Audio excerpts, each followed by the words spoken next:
Boa tarde a todos, bom fim de tarde, depois de uma chuva da manhã, e o frio. A sessão de hoje é uma sessão com enorme interesse num tema que tem começado, enfim, a levantar uma polémica que tem a ver, genericamente para já, com o papel dos reguladores. Eu acho que este nosso regulador é um regulador especial, eu já vou dizer porquê. Imaginem, Jaime Mel Batista, que eu já conheço há muitos anos. Enfim, também já sou tão velho. Não, tantos porque somos anos jovens. Há bastantes anos, seja como for. Porque nasceu em Holanda, formou-se no Porto de Engenharia Civil, depois fez a especialização em Engenharia Sanitária, mas, sobretudo, teve um trabalho importante no Laboratório Nacional de Engenharia Civil, na área da hidráulica. Inicialmente num setor de hidráulica chamado hidráulica sanitária e depois na própria divisão de hidráulica do Laboratório de Engenharia Civil. Isso é muito importante. Teve um papel importante que o seu currículo não menciona na criação da secção de Engenharia do Ambiente da Ordem dos Engenheiros. Foi uma... Para aqueles que não sabem, e sobretudo os engenheiros do ambiente, como todos os outros, como todos os jovens, acham que a história sempre começou quando eles nasceram, tem um grande passado. E houve durante muitos anos a oposição a que os engenheiros do ambiente fossem considerados engenheiros. Também houve grande oposição a que houvesse engenharia informática. Provavelmente não sabiam. Curiosamente estive em ambas as batalhas para o reconhecimento de ambas. Não sendo nem uma coisa nem outra. Seja como for. Jaime Batista teve esse papel, no qual eu também fui um testemunho, e não sei se, de facto, os pressupostos todos se realizaram relativamente a isso. Isso é outra questão. Ora bem, portanto, é ele que aceitou o convite, que eu desde já agradeço, para tocar num problema que tem aspectos extremamente genéricos, que é o do regulador. Deixa-me já agora fazer algum considerado. Nós, em Portugal, temos os monopólios, aquilo que se chamam monopólios naturais. Temos isso na eletricidade, temos na distribuição de águas e no saneamento. Sempre que há monopólio, nós, em Portugal, criamos dois vícios. Um foi o vício dos monopolistas, que acham sempre que o seu interesse, dele monopolista, é o interesse nacional. Esse é um aspecto. Depois, há outro aspecto, é como se reflete sempre. O serviço que fornece como bem público, o público acha sempre que é caro e, pior que isso, os políticos tipicamente acham que deve ser barato porque se subirem as pessoas atribuem-lhe as culpas. Portanto, nós temos em Portugal, portanto, esta mistura de conceitos. Por outro lado, acresce-se a isso que uma entidade reguladora, pela sua própria finalidade, tem que ter assegurada a sua máxima independência. Portanto, vejam bem qual é o papel do regulador. O regulador está aqui entalado entre duas realidades. Por um lado tem o consumidor, por outro lado tem um conjunto de empresas, entidades ou políticos com enorme força a querem fazer outras coisas. Por sua vez, é nomeado pelo governo. Portanto, deve ser muito especial para ser um regulador como deve ser. Sobretudo, eu penso sempre que tem que ter o apoio o maior possível do cidadão comum, mas o cidadão comum, eu estou a tirar por analogia em relação a outros, tem sempre tendência para olhar para os ordenados dos reguladores e não para o serviço que eles prestam. Portanto, criticam e diminuem a sua autoridade, de uma forma não formal, mas das outras. Ora bem, é neste universo que nós vamos, digamos, ouvir a exposição do Jaime Batista, que é o regulador de uma área muito importante, como sai a águas e todas as águas e resíduos, não são resíduos, são só os resíduos líquidos. Não sei quando é que isso solidifica-se, fica ali que se é gasoso, ou se é, mas pronto, não são os outros, são esse tipo de resíduos. Portanto, é este o tema. A sessão, como é habitual, para os que não sabem, tem duas partes. A primeira, de 45 minutos a uma hora, será a exposição pelo orador. Faremos uma interrupçãozinha, cerca de 10 minutos, para achar café, o que quiserem, e depois entramos na discussão. A discussão é aberta, de natureza, digo sempre que não é definida por ser politicamente conveniente, mas por ser científica e profissionalmente exigente. Portanto, isso mostra a diferença. Nós não somos Câmara, somos portanto, vai à vontade de criticar a Câmara, porque não, por mim, eu mais que podemos fazer é vir, mas espero também haja coisas boas para dizer, também podem dizer. E nós pretendemos ser um canal transparente e neutro, e sobretudo, digamos, não passivo. Posto isto, muito obrigado, Manuel Batista, a palavra é sua, para insistir em qualquer. Muito bem, boa tarde a todos. Em primeiro lugar, o agradecimento à Lisboa Nova na pessoa do professor Delgado Domingos, com quem tive o prazer de lidar durante muitos anos e aprender muita coisa, como aliás muitos de nós. Portanto, é um prazer para mim estar aqui. A sessão que me propuseram fala de reorganização do setor da água e do papel do regulador. Eu estou hesitante entre falar de pé e sentado, mas falar de pé receio que esteja a cortar a vista aí alguns dos presentes. Portanto, vou ensaiar aqui falar sentado. Reorganização do setor da água e o papel do regulador. Bom, a reorganização do setor da água é algo que já se faz há muito tempo, é um processo continuado no tempo, como eu adiante explicarei, pese embora no momento presente e por aquilo que sabemos, há um governo que tem um programa que refere alguns objetivos, enfim, digamos, ligados à privatização no que respeita aos resíduos. Nós aqui vamos falar de águas, ou podemos falar de águas essencialmente, digamos que neste setor vivemos uma fase, dentro do processo continuado de reorganização, uma fase especialmente importante, porque há aparentemente possibilidade de algumas mexidas na tendência ou na política pública que tem vindo a ser seguida. Eu queria dizer que, enquanto reguladora, entendo que não devo emitir opiniões, envolver-me, condicionar aquilo que é legítima decisão política sobre os modelos a seguir nos setores de águas, de resíduos e outros. Ou seja, o regulador não tem uma intervenção que se confunda com a intervenção do poder político. O poder político tem o poder legítimo de decidir o modelo que entende para estes serviços, na prática, a política pública que quer implementar. Cabe ao regulador, respeitando isso, ser capaz de reagir em termos de modelo de regulação, de intervenção, de forma a assegurar os objetivos últimos que se pretendem, ou sejam serviços públicos essenciais, prestados em regime de monopólio, que tenham uma boa ou adequada qualidade de serviço a um preço socialmente aceitável.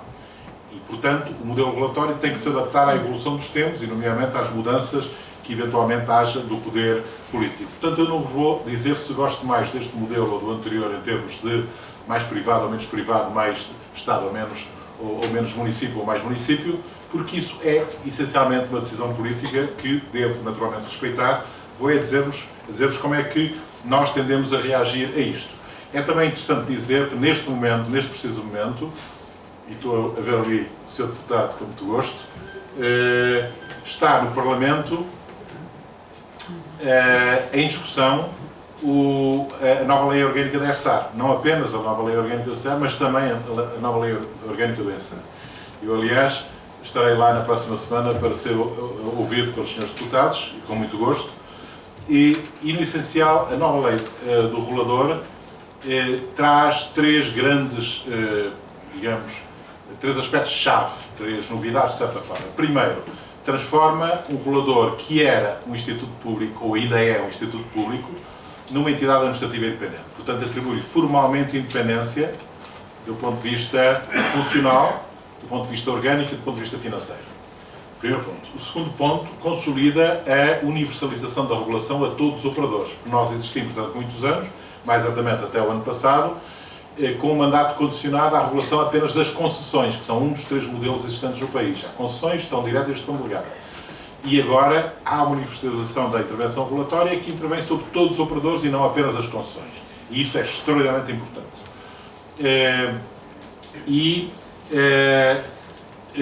Terceiro ponto muito marcante, reforça os seus poderes. Em alguns pontos onde o regulador recomendava, passa a decidir, por exemplo. E, portanto, há aqui três aspectos-chave. A independência, há muito uma aspiração do regulador e eu diria do próprio setor. Segundo, a consolidação da universalização. Terceiro, o reforço de poderes. Esses aspectos são marcantes e eu, obviamente, defendo há muitos anos essa evolução nesse sentido, porque considero que são três aspectos-chave da intervenção, da eficácia da intervenção regulatória, e, portanto, eu diria que se abre um novo capítulo na vida do regulador quando essa lei orgânica, no pressuposto que vai ser aprovada, mantendo esses 3 princípios, quando essa lei orgânica for aprovada, que, enfim, que se julga será para realmente breve. Eu vou-vos então apresentar o que é o papel do regulador neste contexto, um contexto que neste caso é um contexto de mudança. Enfim, os serviços de água, enfim, como eu imaginei que aqui estivessem presentes vários profissionais, várias pessoas que não são propriamente do setor, muito rapidamente estamos a falar do serviço de abastecimento público de água e do serviço de saneamento de águas residuais. Aqui que nós dizemos em casa águas e esgotos. Também temos os resíduos, mas os resíduos não são para aqui chamados hoje. E, portanto, na prática, é uma atividade em que um conjunto de operadores presta serviço a 10 milhões de portugueses, ou um pouco menos. Enfim, são cerca de 400, 500 operadores, conforme o critério que quisermos escolher, a servir uns milhões de portugueses naquilo que é o ciclo urbano da água. E o que é que esses operadores fazem? Vão buscar água à natureza, que eu estimo em qualquer coisa como 870 milhões de metros cúbicos ano, juntam-lhe capacitação, ou seja, esse conjunto de entidades, neste caso só para abastecimento de água, 276, com 9.300 profissionais e know-how associado, usam um conjunto de infraestruturas muito vasto, que Portugal já tem e que realmente é notável. Nós temos 300 captações especiais, 570 subterrâneas, 230 estações de tratamento, 2.400 elevatórias, 8.400 reservatórios, e imaginem 100 mil quilómetros de rede, 100 mil quilómetros. Conseguiam dar a volta ao país com a tubagem várias vezes. E é impressionante porque a parte das pessoas não veem, não é? Está por aí, enterrado, não temos essa percepção. Juntam-lhe energia, porque estas coisas sem energia têm dificuldade em funcionar, e no fim o que é que têm? Uma água potável, 450 milhões de metros cúbicos ano, e produzem subprodutos, lamas, que é preciso dar um destino adequado, e emissões para a atmosfera. Tudo isto custa muito dinheiro, e eu de forma conservativa diria nunca menos de 700 milhões de euros por ano à sociedade. Portanto, estes serviços são caros. No saneamento é qualquer coisa realmente parecida, é o simmétrico,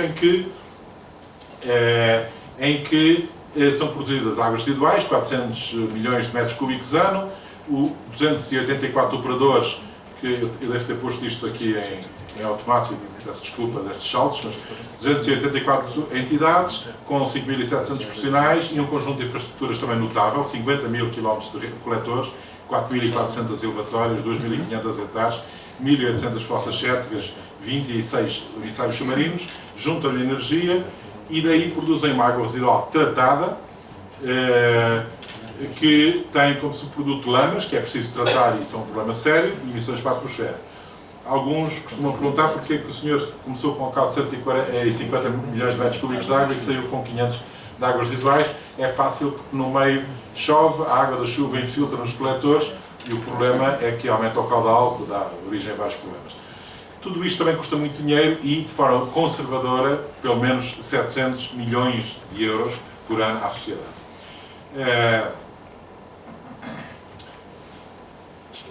É importante dizer que nós estamos a falar de serviços com características muito especiais. São serviços estruturais e insubstituíveis das sociedades modernas. Ninguém pode viver sem eles, de forma cómoda, e costuma-se dizer, para terem uma orientação, que qualquer euro que se invista nestes serviços permite-nos poupar 9 euros em saúde pública, o que é impressionante.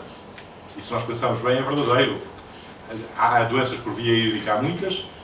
Eu comecei a trabalhar nos anos 70, em que a cólera ainda existia em Portugal, para ter uma ideia, hoje nem se fala disso, em que epidemias várias, os suecos vinham, iam todos parar ao hospital no segundo dia porque bebiam a água da torneira. Infelizmente em Portugal nada disso acontece hoje.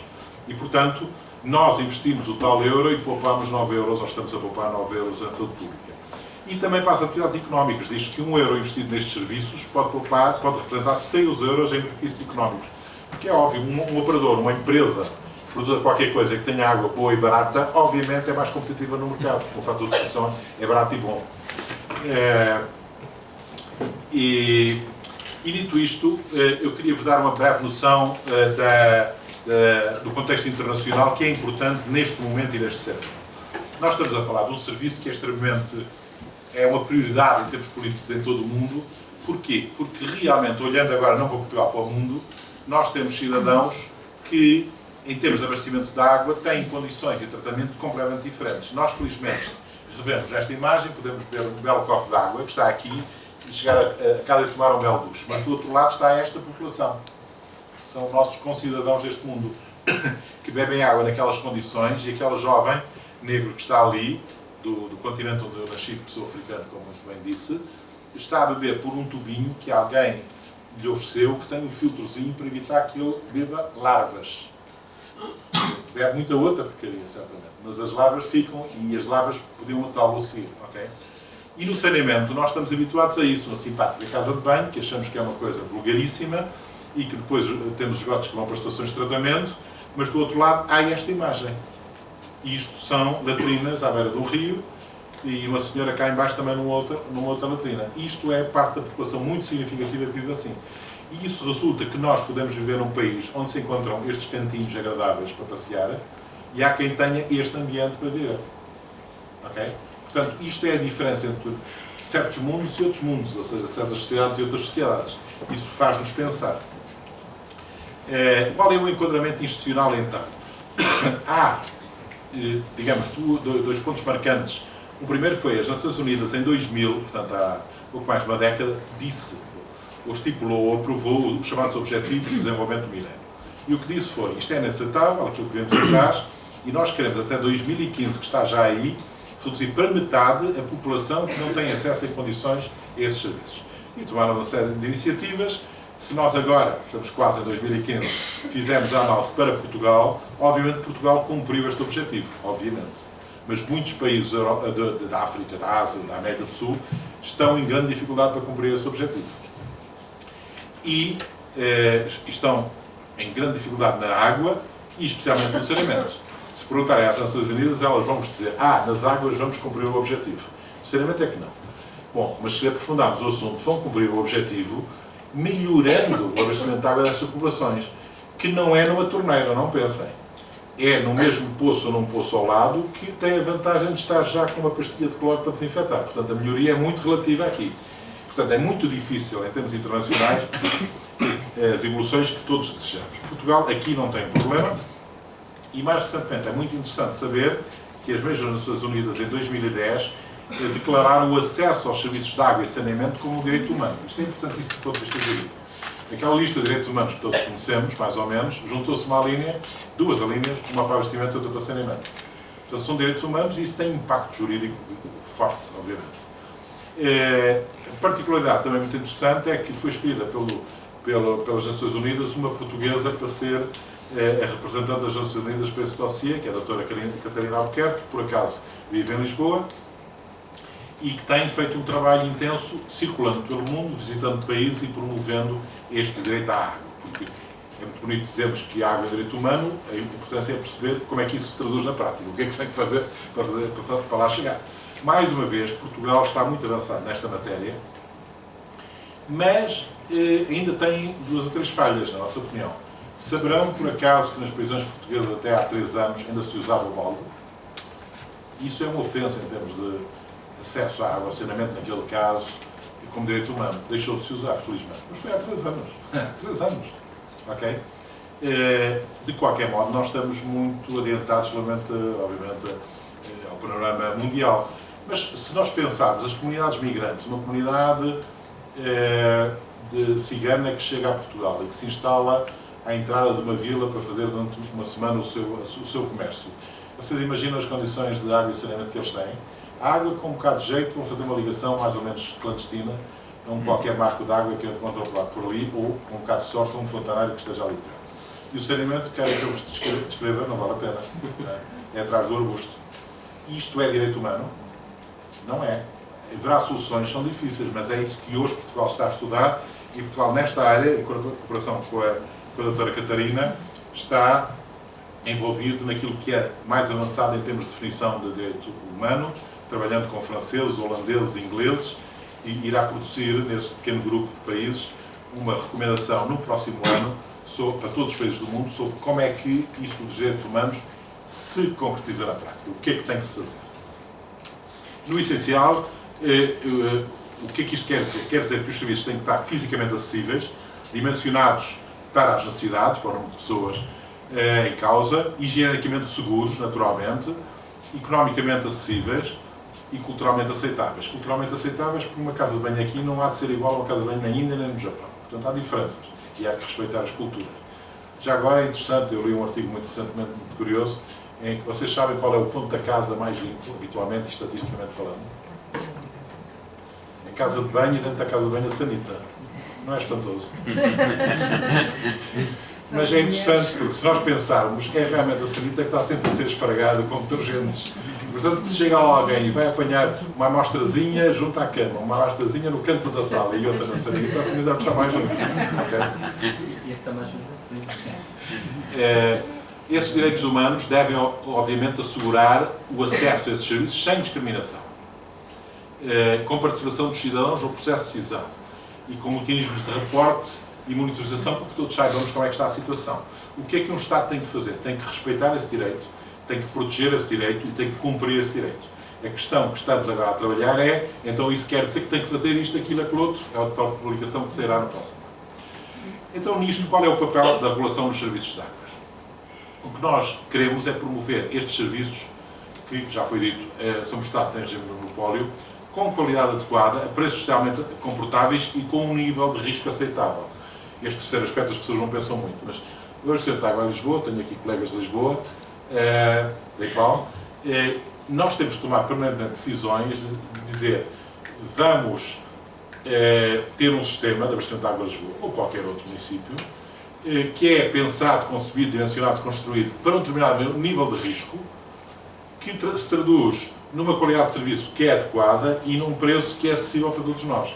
Agora, esse risco tem que ser avaliado. A sociedade tem que decidir se quer que a IPAL tenha um sistema altamente fiável, que resista a tudo, a marmotos, a sismos, etc. Mas isso tem que estar disposto a pagar e certamente é mais caro. Ou aceita um risco maior e, portanto, aceita que em situações extremas haja colapso. Essa decisão, parecendo simples, é muito complexa e permanentemente estamos neste equilíbrio de a IPAL deve, e estou a falar para os colegas da IPAL que conhecem isto melhor que ninguém, deve ir buscar, tem água em Castelo de Bode, é a grande origem da IPAL, mas imaginem que há um sarilho em Castelo de Bode, daqueles que não conseguimos imaginar facilmente, mas num dia que acontece. Será que a IPAL devia estar a investir fortemente numa nova origem de água que custa milhões e que obviamente vai agravar a nossa tarifa para nós dormirmos mais sossegados, e principalmente o Presidente da IPAL dormir mais sossegado, dizendo mesmo que haja aí um grande acidente, um grande problema, nós temos uma origem alternativa, são opções muito difíceis e que a sociedade tem que participar e assumir. E dizer, eu estou disposto a pagar ou não estou disposto a pagar. Se não está disposto, o risco aumenta. Se está disposto, o risco diminui. E, portanto, o que queremos encontrar é um equilíbrio ótimo, no longo prazo, entre todos esses objetivos. Queremos garantir a racionalidade e a transparência face aos consumidores, que é muito importante. É algo que Portugal tem evoluído bastante e precisa de evoluir muito mais. As pessoas falam da água com a vontade, mas também com um nível de desconhecimento que não os ajuda a ter uma postura construtiva. A água é cara, se eu perguntar, a água é cara, dir-me-ão provavelmente, claro que é cara. Né? A água é 50, esta água é 500 vezes mais barata que a água da garrafa engarrafada. No entanto, nós compramos uma água engarrafada com grande tranquilidade e nunca nos questionamos muito sobre isso. Esta questionamos e custa 500 vezes menos. Portanto, há aqui, digamos, o consumidor tem que ter mais conhecimento, tem que perceber mais do que está a falar para ter uma intervenção mais efetiva. E para isso é preciso criar mecanismos que permitam o acesso à água, o acesso ao conhecimento por parte dos consumidores. E tudo isto, independentemente do modelo de governo que se entenda, que é o tal modelo que o poder legítimo tem que decidir se é estatal, municipal, privado, se é uma combinação disso tudo, o que entender. E ele foi legitimado pelo povo para tomar grandes decisões. Tomar decisões que entendem melhores para a sociedade. O regulador não tem que se envolver nisso, tem que saber reagir aos diversos cenários. Qual é o papel da ERSAR, muito rapidamente e sinteticamente? É acompanhar a estratégia do setor. Não é defini-la, porque isso é do poder político, é acompanhar. Segundo, promover regras claras para o setor. Qualquer atividade, se não tiver regras claras, não funciona bem. Portanto, cabe ao regulador preparar a legislação, regulamentos e enviar ao legislador dizendo, olha, proponho que aprove estas regras porque isto beneficia o setor. E depois é o poder político, seja o governo, seja a Assembleia, que decidem em consciência se é aquela regra que querem ter, se é aquela legislação que querem ter ou outra. Depois o regulador tem que fazer outra coisa que é extremamente importante e é mais pesada, que é fazer aquilo que se chama regulação comportamental. Tem que olhar para cada um dos, se somarmos todos, são 498 operadores neste setor, neste país, e para cada um deles dizer, este operador comporta-se bem do ponto de vista de cumprimento da lei e do contrato, e comporta-se bem do ponto de vista económico, ou seja, tem uma tarifa que é necessária, nem acima nem abaixo, e comporta-se bem do ponto de vista da qualidade de serviço que fornece aos consumidores, e da água que nos dá, ou nos vende, mais exatamente, e da relação com os consumidores. A relação entre operador e consumidor é uma boa relação. O consumidor, que é a parte fraca desta relação, tem os direitos assegurados, ou não tem. Tudo isso são preocupações do regulador. E depois tem outra missão importante, que é, como entidade independente, disponibilizar informação regularmente para todos poderem conhecer e tomar boas decisões. Para os políticos poderem tomar boas decisões, para os gestores poderem tomar boas decisões, os técnicos, os consumidores para saberem aquilo que têm, e, finalmente, para incentivar a inovação no setor, porque em muitos países corre-se, ou comete-se o erro dramático de desenvolver setores sem criar conhecimento próprio. Depois ficam reféns de tecnologias alemãs, conhecimento alemão, ou francês, ou inglês, ou o que for, ou espanhol, e isso, obviamente, é uma má estratégia. Portanto, há que acompanhar tudo isto com um know-how crescente das universidades, sem saber que, gradualmente, vão permitindo sermos relativamente autónomos em tudo isto, e não estamos dependentes, lá se chama um consultor inglês para nos ajudar a resolver o problema tal. Os aspectos essenciais da regulação são definir um bom modelo regulatório. Ele foi definido em 2013, não sou suspeito para dizer se é bom ou se é mau, mas é o que é, vocês avaliarão. Com uma perspectiva de curto, médio e longo prazo. O modelo regulatório não está nos manuais. O modelo regulatório difere de país para país. A Inglaterra é uma escola de modelo de regulação. Eu não o quero em Portugal, porque ele é excelente em Inglaterra, mas não funciona na nossa cultura e no nosso contexto. O modelo português é, na minha opinião, suspeita, o melhor modelo, ou dos melhores modelos que se pode pôr nesta cultura. Mas a Inglaterra já não ia funcionar bem.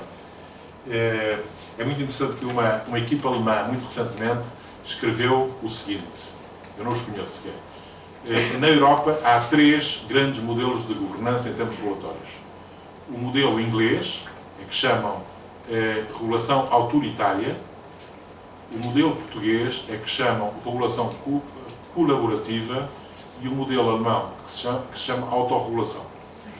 É muito interessante este conceito, e eu não tinha pensado nisso, mas é interessante porque realmente o modelo inglês está pouco preocupado em ajudar os operadores, está preocupado em ver o que é que resulta e penalizá-los se for esse o caso. O modelo português está muito mais interessado em ajudar os operadores a chegar lá. E depois há os alemães que dizem que não precisamos de regulador para coisa nenhuma, nós próprios operadores autorregulamos. Eu tenho várias dúvidas sobre esse modelo, pese embora acho piada e acho que até numa cultura alemã, numa cultura holandesa, como é o caso, até podem funcionar. Mas é muito interessante, fazem avaliação da qualidade de serviço, mas não dão ao público. Eu tive uma reunião interessantíssima que foi convidado pelos holandeses para ir falar com eles. A Associação Holandesa, VEVIN, salvo erro, Associação Holandesa de Operadores. E nós fazemos regulação no sentido de avaliar a qualidade de serviço, qualidade de água, tarifas, etc. e mostrar. Cheguei lá e mostrei tudo, como mostro aqui, é público. E eles, embaraçados, disseram, olha, nós temos isso, mas não podemos mostrar. Assim, nem uns aos outros. Eu operador, só posso saber a minha, não posso saber os outros. Bom, enfim. Portanto, as minhas críticas à autorregulação são a este nível, porque não creio que tenham o nível de transparência necessário para estes serviços públicos essenciais. Portanto, um bom modelo regulatório. Depois, esse modelo tem que ser concebido e implementado de forma muito integrada nas vertentes técnica, económica, jurídica, ambiental, saúde pública, social e ética. Tudo isto faz muita falta à regulação. Um problema de regulação visto meramente por economistas sai mal, com certeza. Portanto, é deste conjunto que sai, espero eu, uma boa opção regulatória. Implementar com regras estáveis este modelo, com independência, capacidade, competência, imparcialidade e transparência. E aí já entramos na nova lei orgânica que vem trazer a tal independência da regulação, que eu devo dizer, eu tenho 10 anos de experiência na regulação, 10 anos certinhos, fiz no dia 16, 10 anos. E em 10 anos lidei com vários governos de várias cores, naturalmente. Eu nunca tive problemas sérios de independência, apesar de não ter estatuto de independente. Porquê? Porque os ministros que foram passando perceberam a lógica da regulação e perceberam uma coisa essencial. A regulação só é credível, só pode ter sucesso se efetivamente atuar de uma forma independente. Se o regulador for um braço armado do governo, obviamente, porque é que os municípios vão de acreditar nele? Ou os privados, porque é que vão de acreditar nele? Ou até os consumidores. E, portanto, felizmente, o poder político foi percebendo rapidamente e aceitando como bom isso, eu verdadeiramente nunca tive problemas sérios. Ainda agora estive em Praga, que estão a pensar criar um rolador. Curiosamente também a Comissão Europeia disse-lhes: não vos dou dinheiro se não tiverem um rolador. E recomendo que falem com o rolador português, porque o modelo português é provavelmente o melhor se adapta à República Checa. E eles convidaram, fui lá num dia e falei e voltei. E eles estão naquela fase ainda, queremos ou não queremos rolador, o rolador é bom ou é mau. E para eles, República Checa, ter um rolador independente é uma coisa que lhes faz uma confusão incrível. Independente, mas então faz o que quer. Não é faz o que quer.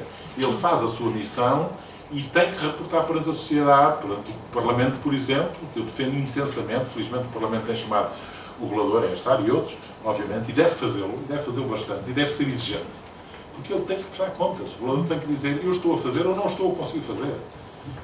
E, portanto, a independência é relativa. A independência orgânica, funcional e financeira, mas tem uma enorme responsabilidade de reporte e de dizer: eu estou a conseguir ou não estou a conseguir. E depois os resultados vêm-se ou não se vêem, não é? Obviamente, na prática. Deixem-me falar um bocadinho do setor em Portugal, porque está menos a par disto. Portugal tem tido, há muito tempo, obviamente, ciclos políticos, ou ciclos de políticas para os serviços de Estado.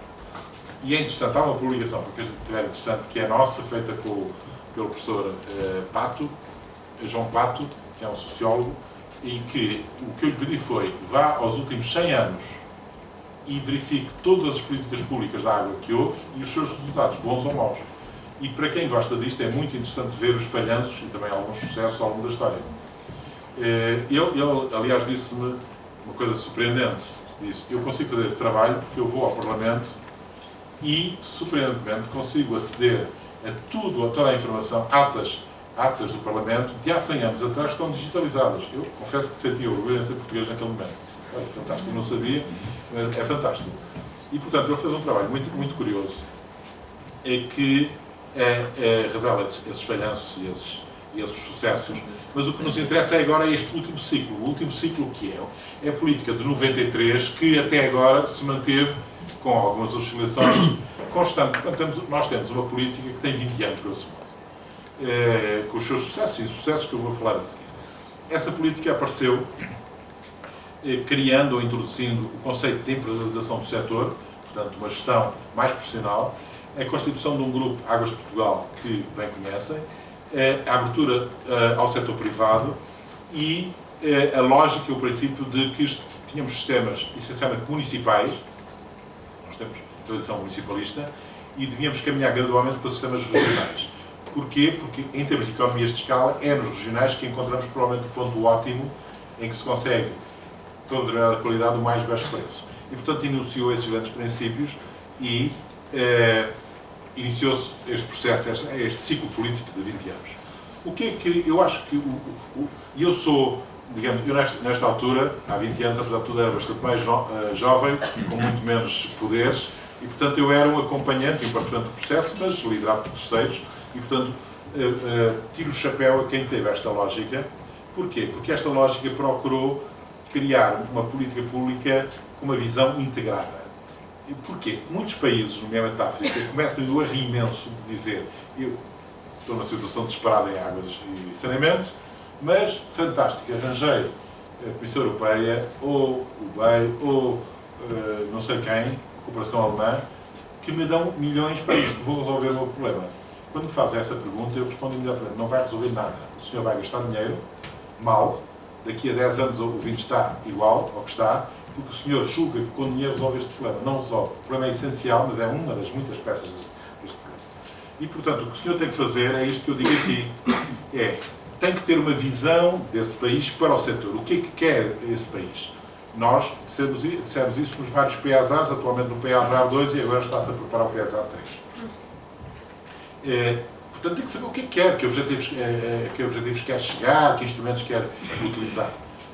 Segundo, tem que ter um bom enquadramento institucional. Ou seja, tem que decidir que entidades é que intervêm no setor. Por exemplo, em Portugal, é o regulador dos serviços, é o regulador ambiental chamado APA, é a Direção-Geral de Saúde e a Autoridade da Concorrência, pelo menos. O essencial é que esteja perfeitamente definido para cada uma dessas entidades as suas competências que elas não se sobreponham nem criem vazios, e nos pontos de fronteira, a interpretação dos pontos de fronteira seja comum às duas entidades. Que é muito interessante, eu encontrei coisas curiosíssimas, como legislação sobre, por exemplo, descargas de águas residuais. Nós lemos e temos uma interpretação. Vamos falar com a atividade ambiental, que da mesma lei, do mesmo artigo, tem outra interpretação. Curioso. Se a administração não se entende, como é que o país já sabe entender? E, portanto, um trabalho importante feito foi, nesses pontos de fronteira, garantir que as entidades, de um lado e do outro, assentavam a mesma interpretação de tudo. São coisas simples, óbvias, mas que não acontecem na maior parte dos casos. Portanto, o que é que cada um faz, quais são os pontos de fronteira, como é que se interpretam os pontos de fronteira, há lacunas ou sobreposições, é fundamental. E isto tem que ser feito por qualquer país que queira ter sucesso nesta área. E que não é verdade na maior parte dos países. As visitas que eu faço a certos países é uma inacreditável confusão de sobreposições de competências, que verdadeiramente um assunto é visto por 4 entidades. Mas porquê? Porquê? E depois conflituam ali, como é óbvio. Terceiro ponto. O país passou a ter um enquadramento legislativo e normativo adequado.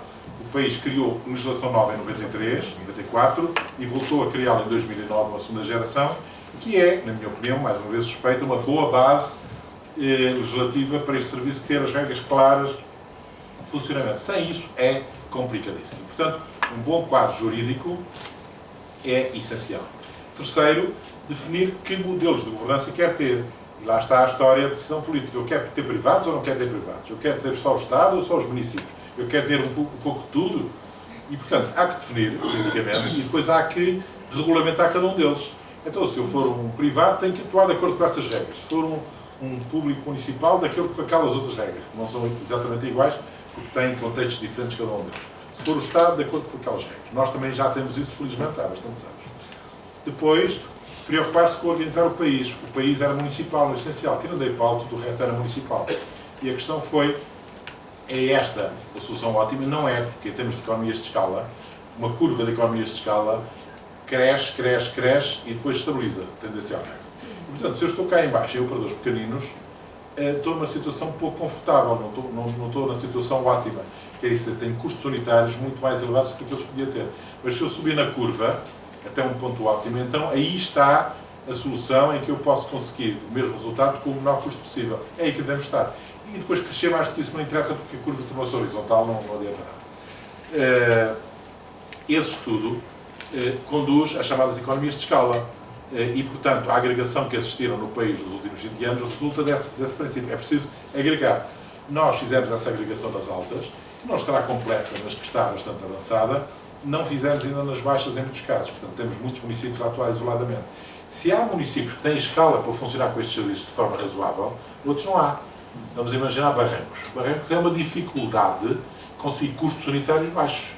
Porquê? Porque é tudo caro. Quer dizer, há custos fixos, não se consegue tanto para 1000 como para 10.000 habitantes como para 100.000. E, portanto, pequenas unidades têm dificuldade em ter custos razoáveis. E, portanto, ou assumem isso, e provavelmente vão ter que subsidiar serviços, ou se juntam com os outros procurando as tais economias de escala e baixando custos unitários.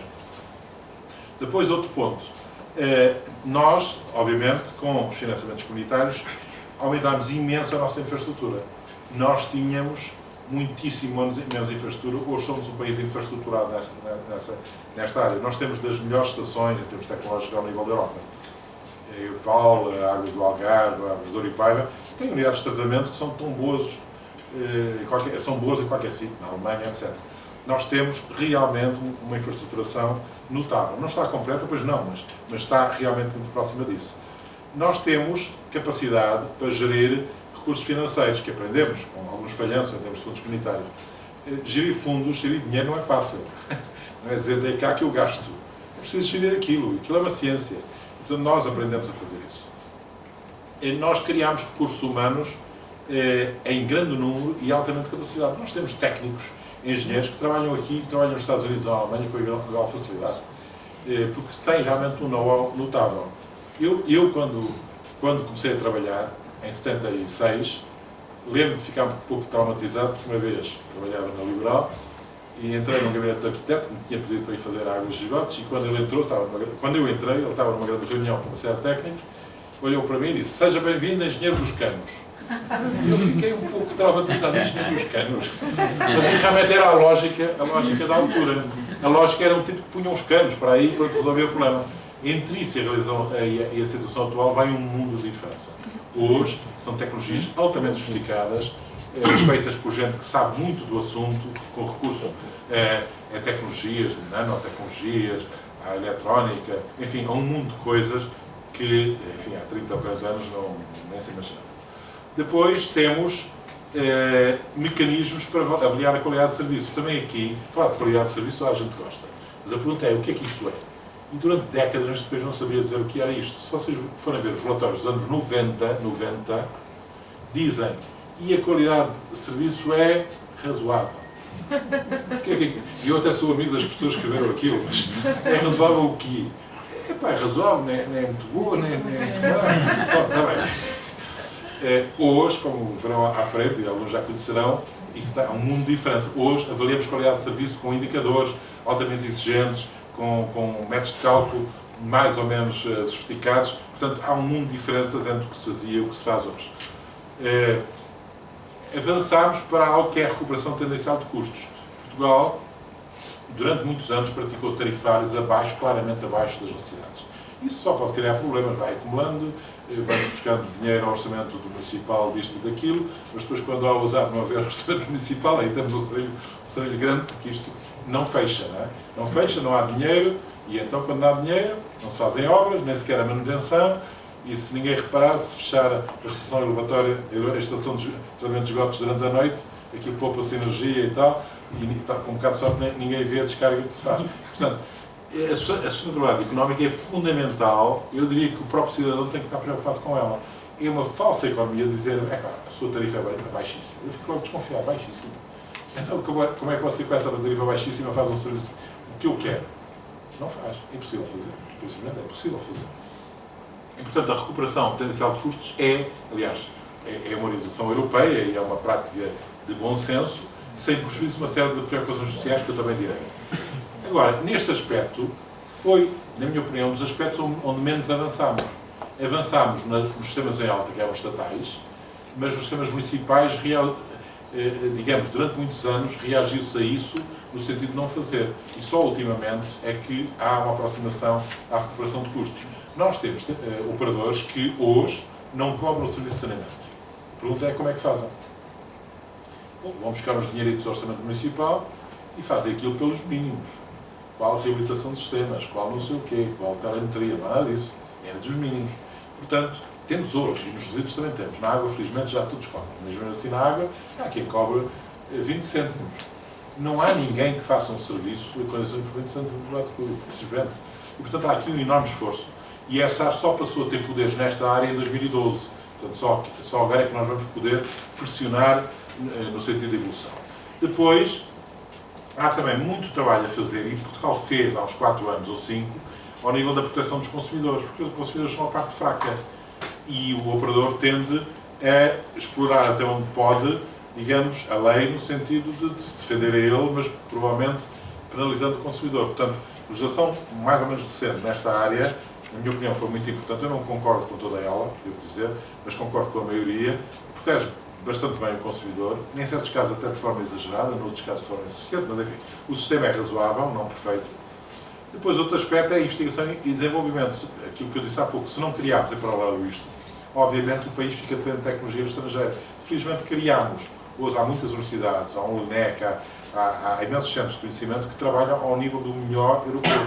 As grandes áreas de desenvolvimento internacionais, na área da qualidade de serviço e indicadores de desempenho, na área da própria gestão patrimonial de infraestruturas, por exemplo, eu arrisco-me a dizer em áreas como as perdas, têm portugueses na primeira linha internacional do conhecimento e de liderança de projetos. Portanto, há claramente aqui um avanço extraordinário. Depois, a questão da eficiência, porque não basta ter um sistema, é preciso ter um sistema que seja eficiente. Ora bom, aqui estão-se a dar passos, mas claramente há, na minha opinião, um enorme espaço de aumento de eficiência. Eu não vou dar nomes, mas lembro perfeitamente de uma conversa com o gestor de um grupo que se foi despedir porque ia mudar de vida e que me disse: olha, fique descansado, eu fiz tudo o que pude para reduzir custos o mais eficiente possível. Enfim, eu tinha as minhas dúvidas, mas enfim, no momento de despedida também não ia arranjar ali uma briga. Curiosamente, o novo gestor chegou e pediu-me uma reunião de apresentação e a primeira coisa que me disse foi: estive a analisar aquilo e eu tenho um espaço de aumento de eficiência colossal. E eu ainda pensei, vou pôr os dois juntos. Mas estão a ver, mas a verdade é que há muito espaço e eu vou-vos mostrar porque é que há espaço de melhoria de eficiência. E finalmente, um instrumento, mais uma vez eu sou suspeito, que para mim é essencial nesta abordagem holística de uma política pública, que é criar um mecanismo regulatório eficaz. Que resultados foram já obtidos? Muito rapidamente. Em abastecimento de água, se nós olharmos para mais ou menos o tal ano 93 até agora, este quadro não está atualizado, mas o que interessa é dizer, nós partimos de 80 e poucos por cento de população coberta com abastecimento de água e hoje atingimos a meta nacional. Hoje já ultrapassámos os 95%. Portanto, aqui, em termos de cobertura, estamos bem. Podemos não estar em alguns municípios, porque é uma média. Portanto, se formos a alguns municípios, aquilo baixa um pouco. Se formos para um aspecto fundamental, que é a água que está aqui dentro, a água segura, nós evoluímos desde 93 até agora, em 20 anos, do surpreendente número de 50% de água segura para 98%. 50% é típico do país subdesenvolvido e eu recomendaria não beber água. 98% é típico do país desenvolvido e eu digo bebam água à vontade. E não me façam aquela pergunta que os jornalistas sempre fazem, mas então há 2%, 10 milhões, 200 mil, notícia do jornal, 200 mil com água contaminada. É disparate, não é nada disso. Porquê? Porque estes 2% de incumprimentos, hoje a lei diz que o laboratório que o detectou, se hoje um laboratório em Bragança detectou um incumprimento, por lei, em 24 horas no máximo, comunica-nos pelo sistema, pelo portal. O nosso técnico recebe uma mensagem a dizer que houve um incumprimento. Avalia, e o incumprimento pode ser tão simples como uma violação do parâmetro pH, e quem conhece isso sabe que não tem qualquer impacto na saúde pública, e o que nós dizemos é resolva o problema, mostre que já resolvemos, o abastecimento continua a funcionar, até o outro extremo dizer surgiu arsénio em quantidades industriais na água porque não sei o quê, e então aí para o abastecimento, repõe o sistema a funcionar em condições e só ao fim de 2 dias é que o repõe e, entretanto, garante abastecimento alternativo. Em Portugal, felizmente, no último ano houve um caso de paragem de abastecimento e, portanto, também aqui estamos bastante evoluídos. Mas isto foi possível, o país fez isso e estamos a falar das regras mais exigentes do mundo, que são as da Comissão Europeia, com 50 parâmetros extremamente exigentes. No saneamento a situação não é tão boa, mas, enfim, apesar de tudo, nós que queríamos chegar a 90%, partimos de 60% de população com rede e 30% com rede que incluía tratamento, ou seja, inaceitável um país em que os esgotos corriam pelas ribeiras, para uma situação atual em que nós iremos divulgar os dados no próximo mês, mas temos cerca de 88-82% de população com rede à porta e com este número está desatualizado, com 78% de tratamento. Portanto, estamos já aproximados claramente do objetivo, não estamos nele, mas estamos a aproximar. Portanto, grandes avanços conseguidos, no entanto ainda é preciso algum investimento no setor, temos necessidade urgente de introduzir medidas corretivas para que se consiga manter o que já temos e, essencialmente, os grandes problemas estão continuar o esforço de organização territorial agregando sistemas, assegurar a sustentabilidade económica e financeira do setor, melhorando o nível de recuperação de custos. Esse é um aspecto-chave. E terceiro, aumentando a eficiência e eficácia do setor. Ora bom, agora visto do lado do consumidor. O consumidor, o que diz é, eu tenho estes 2 serviços, eu sei que eles são monopólios naturais, o que não me alegra muito. E é um setor complexo com muitos operadores. O que é que eu, consumidor, tenho para me proteger? Bom, tenho instrumentos que me garantem que há um grande esforço a ser feito no sentido do acesso físico ao serviço, eu ter o serviço efetivamente, no acesso económico é eu poder pagá-lo, na qualidade do serviço que eu tenho, na qualidade da água que eu bebo, nas reclamações que eu possa fazer, na informação que eu quero ter sobre o serviço e na própria possibilidade que eu tenho de participar nas decisões sobre esse serviço. Vamos ver cada um deles muito rapidamente.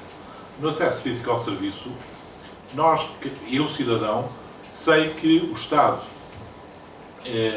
o meu país, tem como estratégia abastecer 95% da população com abastecimento de água, que já conseguiu, e 90% com população com saneamento, incluindo tratamento, ainda não conseguiu, mas está ali na ordem dos 80, portanto tem 10 pontos percentuais ainda para conseguir. Eu tenho o direito a que esse serviço me seja prestado se eu tiver uma rede fixa à frente da minha casa, a 20 metros. Ninguém pode recusar, é um direito que eu tenho. Está lá uma rede, ninguém pode dizer eu não o abasteço. Eu tenho a garantia de que, se eu pedir o serviço, até de 5 dias ele me é ligado. Não vou esperar 20 dias. E eu tenho a garantia de um serviço contínuo 24 horas por dia, em que as interrupções têm regras muito estritas e têm que obedecer a um conjunto de enunciados. Isto para nós é adquirido. Se falarem com alguém da Índia, ele diz, mas que luxo, eu tenho 3 horas por dia e é quando tenho não é? Portanto, isto é algo que nós não damos valor, mas que tem, obviamente, muito forte. Então, qual é o papel da regulação nesta área? É melhorar a governança, o funcionamento das entidades gestoras, de modo a cumprir a lei, isto que eu vos disse atrás, e o contrato. E, portanto, o que é que nós fazemos? Eu vou ser aqui realmente rápido, mas só para ter uma ideia. O regulador olha para cada operador e diz: há um regime jurídico que tem que obedecer. Nós queremos pronunciar-nos e pronunciamos sempre que se constitui um novo operador, para ver se ele é viável, sem os estudos feitos, etc., se o contrato é razoável. Pronunciamos sobre o concurso que vai ser feito, se eu quiser ir buscar um privado, não é obrigado, naturalmente. Pronunciamos previamente a elaboração do contrato para ver se ela é justa para todas as partes. Pronunciamos sobre os regulamentos de serviço que regulam a relação dele com os consumidores. Monitorizamos e auditamos depois, ao longo do ano, o cumprimento de tudo isto. Se houver um conflito, podemos mediar ou conciliar esse conflito. Se o operador quiser mudar o contrato,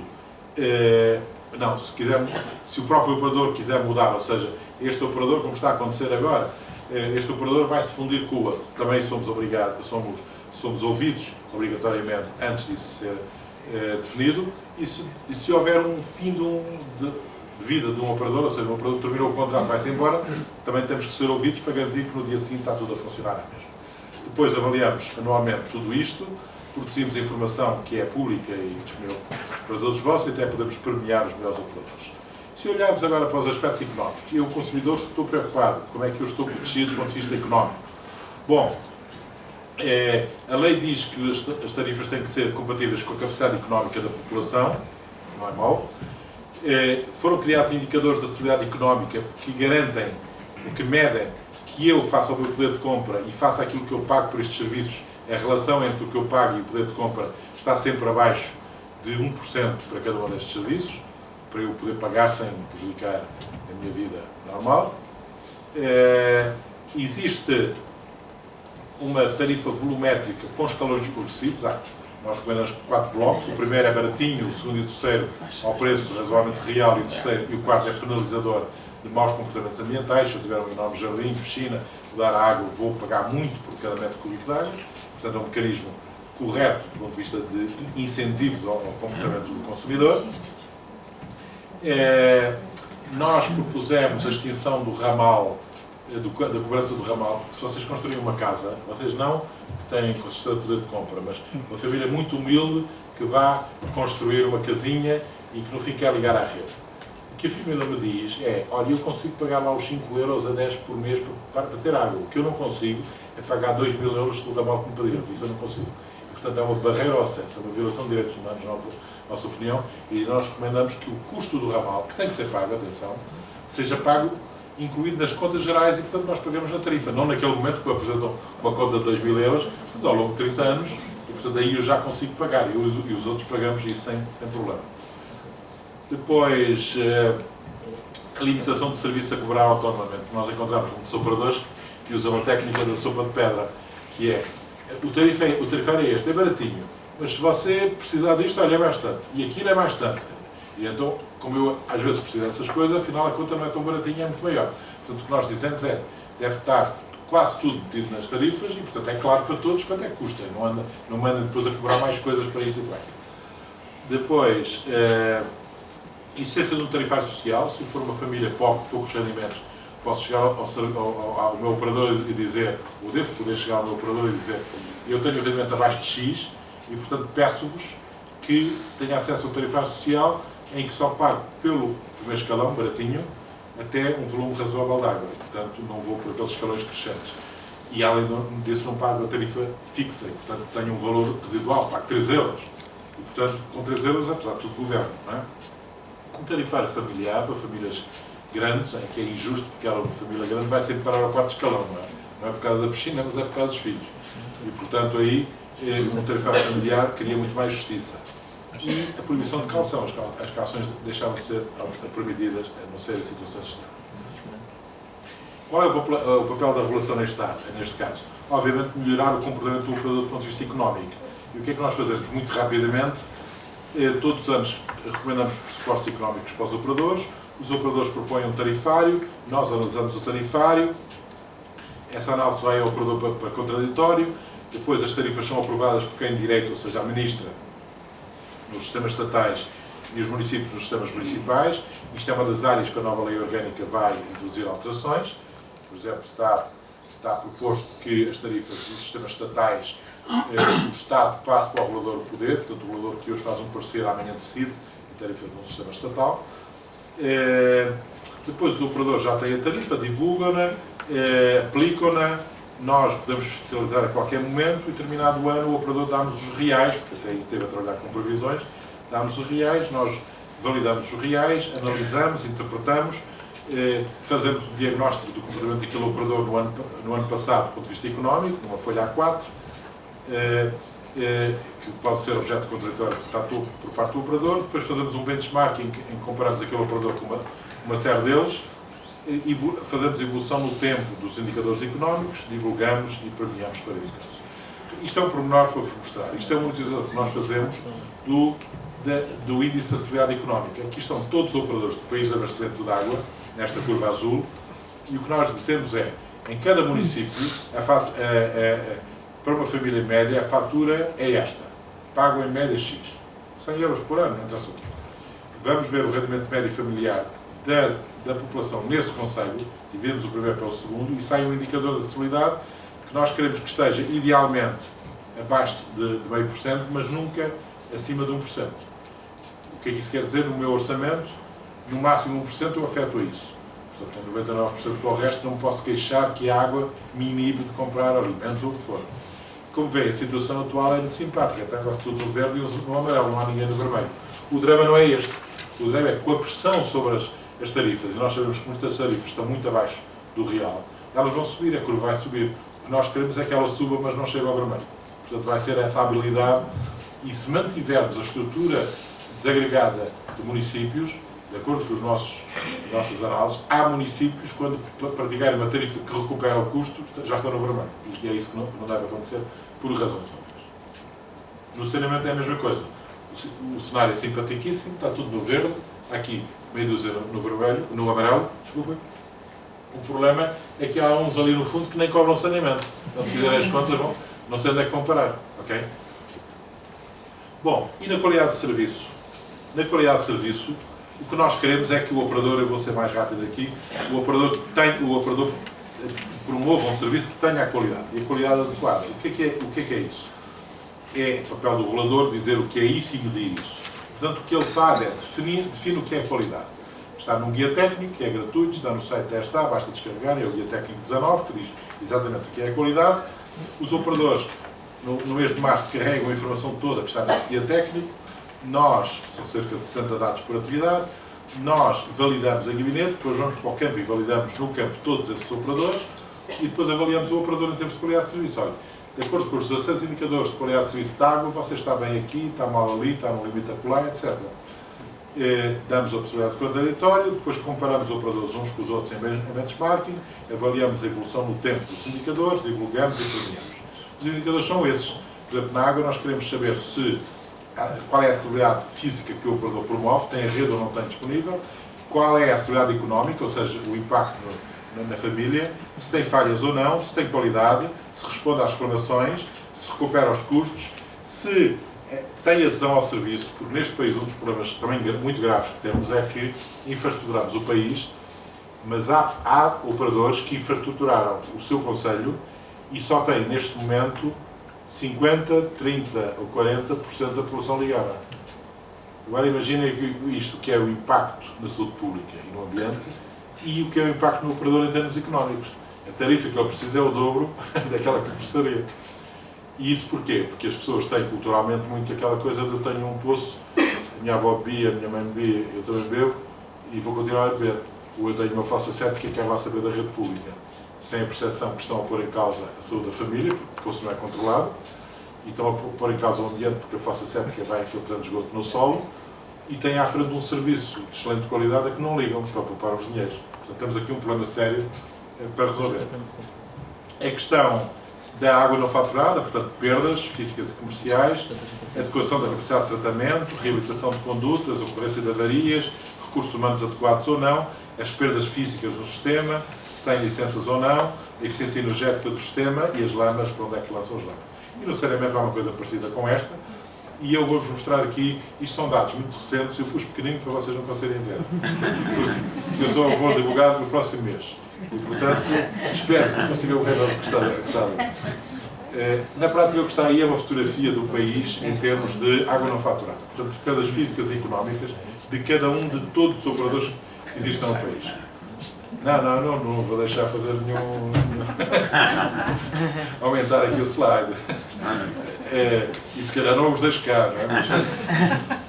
Eu estou a brincar, isto aqui o mês está tudo público, não é? Nós estamos na fase final.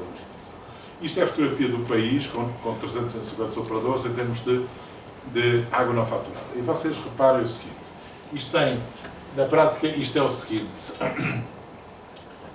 norte, centro e sul do país, em zonas urbanas, semi-urbanas e rurais. É o que isto quer dizer. Portanto, lá em cima tem os urbanos do norte, okay? Ali daquele lado tem os rurais do sul. E vocês, como veem, cada bairro é um operador. Se eles estiverem no verde, são ótimos. Se estiverem no amarelo, estão no razoável. Se estiverem no vermelho, estão mal. O que é que vocês olham no país?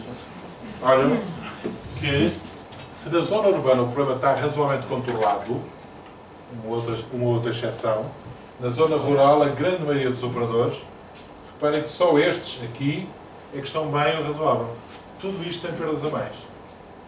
Tudo isto tem perdas a mais, tudo aquilo tem perdas a mais, tudo isto tem perdas a mais, por aí fora, por aí fora. Portanto, é um cenário que pela primeira vez foi quantificado e que nos permite dizer é um problema sério, é um problema que vale muito dinheiro, no sentido que estamos a perder muito dinheiro, é um problema que é essencialmente grave nas zonas rurais e até mais grave nas zonas do norte. Estão a ver? Portanto, isto permite os decisores, os gestores, o regulador, tomar decisões de como é que vamos resolver este problema, porque agora já o temos quantificado. Ok? E obviamente lá em cima ainda temos coisas a fazer, mas estamos relativamente próximos de ter uma situação confortável. Isto que eu vos mostro podia mostrar para 3 vezes 16 indicadores, não é? Eu só mostro aqui um, porque não tenho tempo, mas para verem a importância do que é definir o que é qualidade de serviço, medi-la e depois tomar as decisões, obviamente, necessárias. Mostro muito rapidamente 2 ou 3 outras coisas, por exemplo, avarias em condutas, na rede, não é? Aquelas avarias que nos irritam muito, porque abrem um buraco, nós não podemos passar, etc. Aqui estão todos os operadores do país, nós queríamos que estivessem no verde, estão até aqui, no amarelo, no limite até aqui, e todos estes operadores têm muito mais avarias que devem ter. Alguns escandalosos, como veem. Nós dizemos que não devem ter mais de 60 avarias por 100 km ano, e há ali operadores que têm imensas avarias. Aquilo é um peneiro, está sempre a perder água, está sempre a fazer buraco na rua, obviamente uma situação inaceitável. Se olharmos, por exemplo, para as perdas reais, eu há bocado falei de perdas reais, base económicas, agora só as perdas reais. É a água que salta no meio da rua, que inunda o passeio, porque partiu tudo. A situação é esta.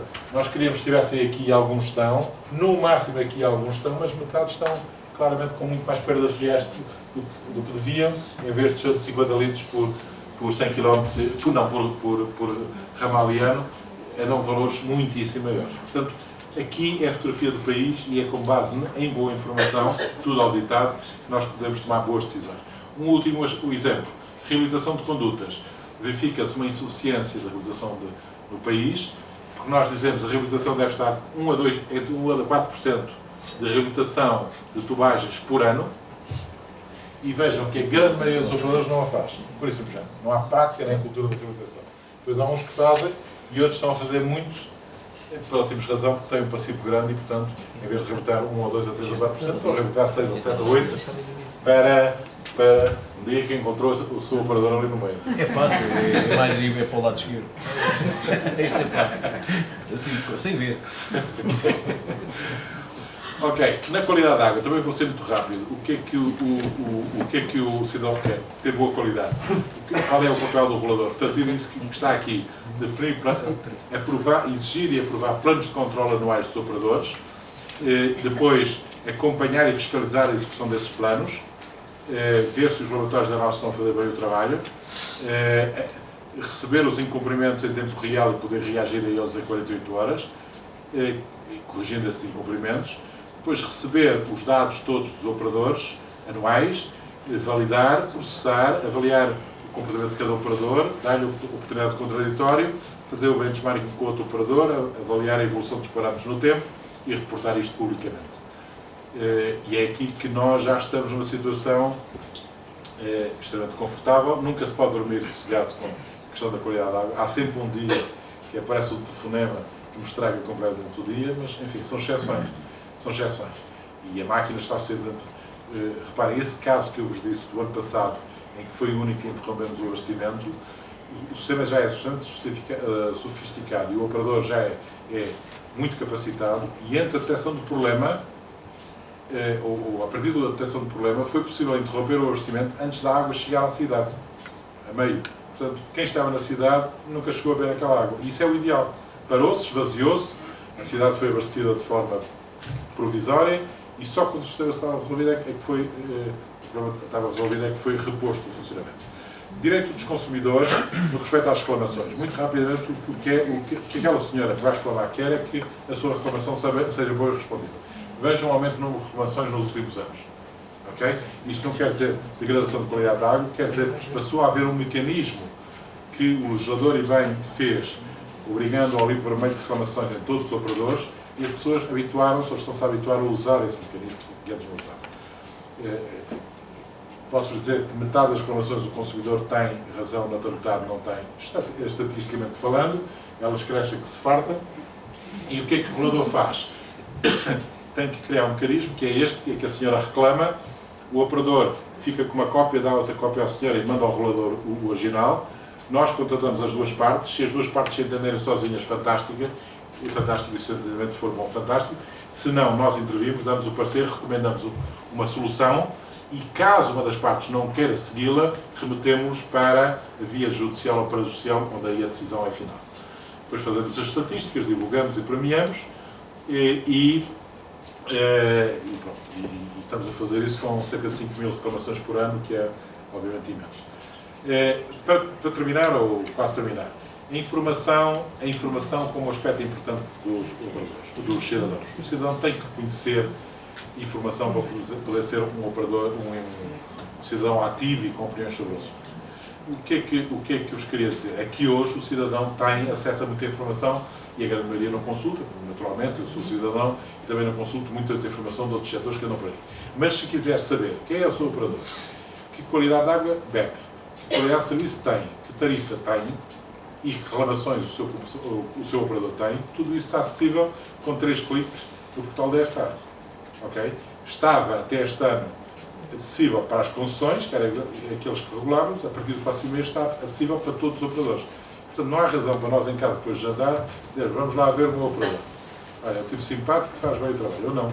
E vou protestar, e vou refilar, e a oposição vai-se atirar a quem estiver no poder, e os jornalistas vão saltar em cima, que são, aliás, um grande aliado da regulação de descasos, não é? Eu muitas vezes só preciso mostrar o gráfico depois. A oposição e os jornalistas fazem o resto. É? Mas é a sociedade a funcionar, e eu defendo isso, é a sociedade com boa informação a funcionar. E o cidadão tem direito a ter mais informação. Esta que está aqui, e eu quero saber qual é o contrato que o meu operador tem. Eu tenho direito a tê-lo. Quero ter o relatório de contas, tenho direito a tê-lo. Quero saber quais são as contratações, as condições contratuais e qual é o regulamento de serviço. Obviamente tenho direito a ter. Quero saber o meu tarifário detalhado. Tenho direito a tê-lo. A qualidade da água, a qualidade de serviço, tudo isso eu tenho direito. E isso a lei já permite. E, portanto, pode-se pedir. Pode-se e deve-se pedir isso tudo. Portanto, muito rapidamente, se forem ao site, encontram gráficos como este sobre tarifários, com 40 mil dados a partir do próximo mês. Gráficos como este sobre a qualidade de serviço, com cerca de 50 mil dados.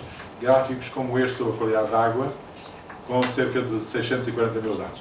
Portanto, este na qualidade de água é simpático. O cidadão chega aqui, por acaso este cidadão é de Almeida, e diz, olha, aqui o meu operador em 2002, isto estava jeitoso, não é? Metade da água que eu bebia nem sabia o que era. Não é?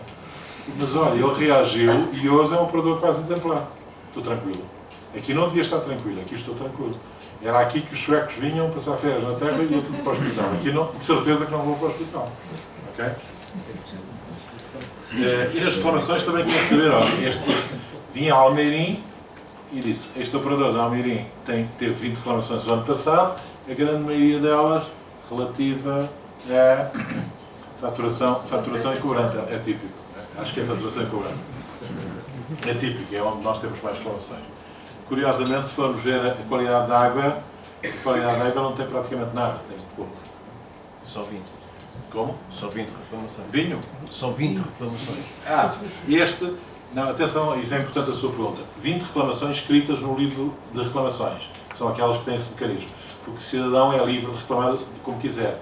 Desde chegar ao balcão e falar e ir-se embora, até escrever uma carta qualquer e entregar. Eu já vi uma reclamação escrita num canto de jornal e entregar. Isso é legítimo, não é? Ou telefonar e reclamar. Agora, só não tem a garantia, nesses casos, de que o processo tem estes passos todos. Ou seja, isso não chega a nós. Só chegam as 20 que foram aquelas registradas no livro de reclamações. E, obviamente, o cidadão, como elemento essencial de passar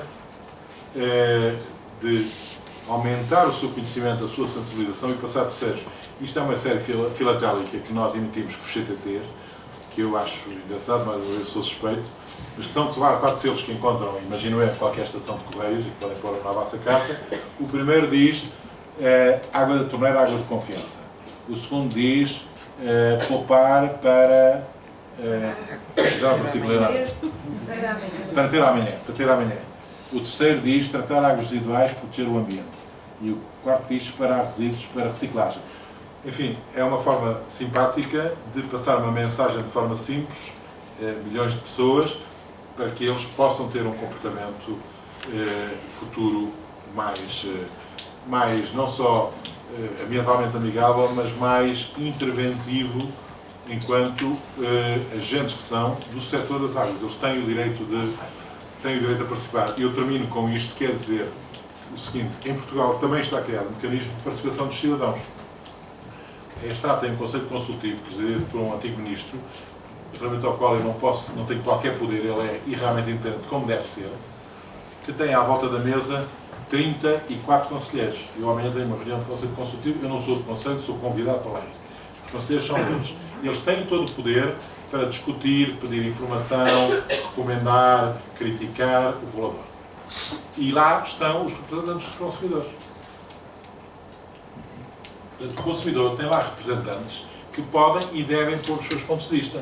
Assim como estão os operadores públicos, os privados, os municipais, os estatais, as ONGs, a administração, enfim, todos os stakeholders relevantes estão aqui. Isto são discussões importantes e é importante que os representantes dos consumidores também tenham uma participação relevante. E eu termino, já porque passei um bocado do meu tempo, apenas divulgando aqui uma notícia que alguns já conhecerão, que é o seguinte: Portugal viu aprovada a sua candidatura para o Congresso Mundial da Água em Lisboa, de 21 a 26 de setembro de 2014, portanto daqui a um ano e meio. Isto é um grande feito, o mérito da candidatura da IPAL e das 3 associações do setor, que conseguiram, em competição com candidaturas muito fortes internacionais, que fosse aprovado pela maior associação do mundo a realização em Lisboa de um grande congresso que junta 4 mil pessoas. Os grandes especialistas nesta área vão estar cá todos, de tudo que tem a ver com água. E, portanto, é um fórum fantástico para nós irmos buscar conhecimento naturalmente, mas também para nós divulgarmos o muito que já sabemos fazer e que podemos ensinar a terceiros. Portanto, enfim, a quem quiser, o convite para lá estar presente. Isto não é Isto não é gratuito, é pago e bem. A única coisa que posso dizer é que eu não recebo um euro disso, portanto não estou a fazer propriamente nada de publicidade a algo que tenha interesse. Eu sou o Presidente do Congresso, tenho aqui uma responsabilidade realmente grande, e o Paulo está fortemente envolvido, as associações estão fortemente envolvidas, etc. Portanto, é realmente um conjunto de vários stakeholders portugueses que estão com a IWA a tratar deste evento, que espero que seja um sucesso e que venha numa boa altura para Portugal, e onde realmente eu acredito que podemos ensinar muito aos nossos colegas estrangeiros e certamente aprender muito com eles. Portanto, dito isto, eu terminava dizendo: a reestruturação do setor tem uma componente de decisão política na qual eu não me envolvo. Sinto a obrigação de estar preparado para qualquer que seja a decisão poder reagir. O que vos quero aqui mostrar é como é que o regulador age e interage nestas diversas interfaces e, portanto, que ele terá que estar pronto para, no dia seguinte à reestruturação do setor, ser capaz, em termos de modelo de regulação e da sua prática, responder à necessidade da sociedade. Se está pronto ou não, logo veremos. Enfim, o regulador tem sempre um pequeno drama que tem todos os órgãos da administração neste país. O regulador não se queixa de dinheiro, não pede dinheiro a ninguém. Porque ele só que não recebe dinheiro do Orçamento de Estado, recebe de taxas de regulação. As taxas estavam bem calculadas, são 8 milhões de euros para ter ideia, tem um impacto na tarifa de 0,7%, 7 por mil, e não precisa que lhe dê mais dinheiro nenhum. Só precisa que o deixem gastar, e nomeadamente que deixem contratar as pessoas para fazer a regulação.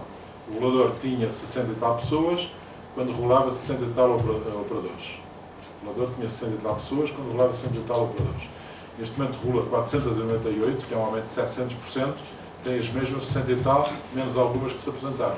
É isto que não pode acontecer, porque isto é um pouco fazer de conta que resolvemos os problemas. Nós temos o dinheiro, não o podemos usar, não temos gente, e como é que vamos dar conta de uma regulação com 700% do número de operadores, com mais poderes, mais independência? Mas isso é um problema que eu acredito que o legislador vai resolver. Conto muito com essa regulação. Muito obrigado a todos e, obviamente, terei muito Obrigado. Vamos agora fazer uma pequena introdução, 10 minutos.